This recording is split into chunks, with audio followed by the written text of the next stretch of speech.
दोस्तों, Osama bin Laden विश्व के कुछ ऐसे चुनिंदा लोगों में से एक था जिसके खौफ और आतंक से पूरी दुनिया थर थर कांपती थी। अलकायदा को बनाने वाला वो ओसामा बिन लादेन जब भी किसी देश पर आतंक की दस्तक देता था तो वो देश देश ना होकर शमशान घाट में बदल जाता था। और इसी ओसामा बिन लादेन का आतंक कुछ इस तरह से फैलने लगा था कि सभी देशों के नागरिकों के अंदर कानून व्यवस्था से ज्यादा ओसामा बिन लादेन का खौफ घर कर चुका था। हर कोई इस बात को जानता था कि अगर उन्होंने जल्द से जल्द कुछ नहीं किया तो परिस्थितियां हाथ से निकल जाएंगी। और इन्हीं बिगड़ते हालातों को देखते हुए अमेरिका ने आगे आने की जिम्मेदारी ली और तब शुरू हुआ ओसामा बिन लादेन का खात्मा करने वाला ऑपरेशन नेपच्यून स्पीयर। आज के इस वीडियो में हम आपको ओसामा बिन लादेन की मौत की हर एक गतिविधि से रूबरू करवाने वाले हैं। तो बिना वक्त जाया करे चलिए शुरू करते हैं आज के इस टॉप सीक्रेट एपिसोड को। अमेरिकी इंटेलिजेंस CIA, जिसे सेंट्रल इंटेलिजेंस एजेंसी के नाम से भी जाना जाता है, उन्होंने महीनों तक प्रयास किए कि उन्हें कैसे भी करके किसी एक ऐसे दिन का पता लग जाए जहां बिन लादेन पूरी रात के लिए बैठा हो, क्योंकि ये तो स्वाभाविक सी बात थी कि बिन लादेन जैसा कोई खतरनाक आतंकवादी किसी जगह पर स्थायी रूप से तो नहीं ही बैठेगा। सैकड़ों जासूस और न जाने कितने ही हैकर्स की मदद से अंत में ये पता लगा कि 1-2 मई की रात को ओसामा बिन लादेन पाकिस्तान के अब्बोटाबाद में एक तिमंजिला घर में मौजूद रहेगा। और बस यही मौका था अमेरिका के लिए विश्व के सबसे बड़े खतरे को हटाने का। मिशन शुरू किया गया जिसमें कुल मिलाकर सील यानी कि यूनाइटेड स्टेट नेवी सी, एयर और लैंड टीम्स के 79 कमांडो और एक कुत्ता शामिल था। कुत्ते का काम मुख्यतः कमांडोज को अनदेखे खतरे से सतर्क करना था, लेकिन अब यहाँ पाकिस्तान के आसमानी हिस्से से उसकी सरजमीन पर कदम रखना सबसे मुश्किल काम था, क्योंकि पाकिस्तान भी कहीं न कहीं ये जानता था कि कोई भी देश आतंकवाद के उसके संबंध के चलते उस पर कभी भी हमला कर सकता था। और इसलिए अमेरिका के लिए सबसे बड़ी दिक्कत ये थी कि आखिर एरियल रडार को चकमा देकर पाकिस्तान में घुसा जाए तो कैसे जाए। ये वैसे तो एक बड़ी चुनौती थी, लेकिन CIA और अमेरिकन एयरफोर्स के कुछ अनुभवी लोगों ने सुझाव दिया कि अगर एरियल रडार की रेंज से नीचे चले तो बात बन सकती है। दरअसल होता क्या है कि जैसे हर रडार की एक रेंज होती है, उसी तरह एरियल रडार्स की मोस्टली 2 रेंज होती है। पहली डिस्टेंस रेंज, जो किसी एक डिस्टेंस में एरिया के अंदर किसी फ्लाइंग ऑब्जेक्ट को डिटेक्ट करती है,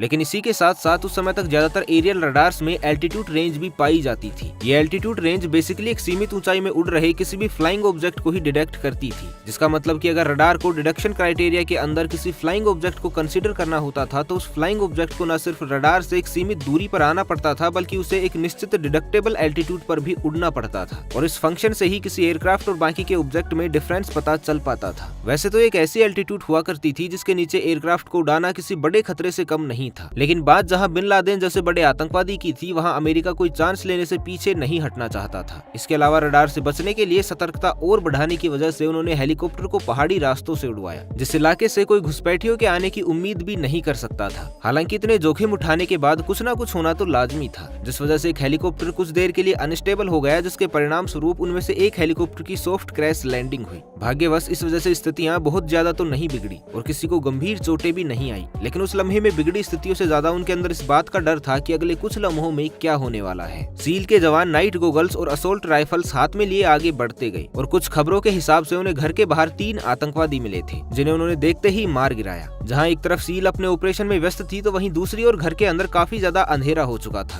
क्योंकि CIA के गुर्गों ने पड़ोस की बिजली काट दी थी, इस मकसद से कि अलकायदा के आतंकवादी सचेत न हो पाए। उस वक्त सील के कमांडोज ने नाइट विजन गोगल्स भी पहने हुए थे, जिस वजह से जहां आतंकवादी अंधेरे में कुछ समझ नहीं पा रहे थे तो वहीं सील के कमांडोज एक सांस में ही सबको मारते जा रहे थे। लादेन के घर या यूं कहें कि गेस्ट हाउस के अंदर घुसते ही उन्हें पहली मंजिल पर उन्हें 2 लोग मिले थे, तो वहीं दूसरी मंजिल पर संख्या इतनी ज्यादा थी कि उन्होंने गिना ही नहीं। प्रत्यक्षों के हिसाब से ऐसे कई मौके आए जब आतंकवादियों द्वारा चलाई गई गोली उनके बिल्कुल पास से गुजरी थी, लेकिन शायद उस दिन ईश्वर भी उनके साथ थे जो वो बच गए। दूसरी मंजिल को निपटाने के बाद जैसे तैसे करके वो तीसरी मंजिल पर पहुंचे और उस तीसरी मंजिल पर ही ओसामा बिन लादेन अपने परिवार और कुछ आतंकवादियों के साथ वहीं पर मौजूद था। लेकिन वो आतंकवादी बस किसी भी तरह से ओसामा बिन लादेन को बचाना चाहते थे और इसलिए उन्होंने अपना सब कुछ न्यौछावर करने के लिए आगे बढ़ चढ़कर कमांडोज पर निशाना साधा। लेकिन अमेरिकन कमांडोज हर उस परिस्थिति के लिए तैयार थे और इसलिए उनमें से किसी को भी गंभीरता से चोटें नहीं आई। कुछ देर बाद सभी आतंकवादी ढेर हो गए और ओसामा बिन लादेन के कमरे में घुसते ही कमांडोज ने 3 गोली सीधी ओसामा के सिर पर मारी और जो भी उन्हें उस कमरे में दिखा उन सब पर उन्होंने गोलियां दाग दी, क्योंकि कहीं न कहीं इस बात को कोई नकार नहीं सकता था कि उन सभी के मंसूबे सामने वाले की हत्या करने की थी। घुसपैठ के 40 मिनट बाद अंततः ये खबर आई कि ओसामा बिन लादेन 40 मिनट के नेपच्यून स्पीयर ऑपरेशन में सफलतापूर्वक मारा गया और उसके साथ कमरे में 3 और आदमी और एक महिला भी दुर्भाग्यवश मारी गई। बाद में और डिटेल्स आने पर यह पाया गया कि मारे गए लोगों में से एक बिन लादेन का वयस्क पुत्र खालिद,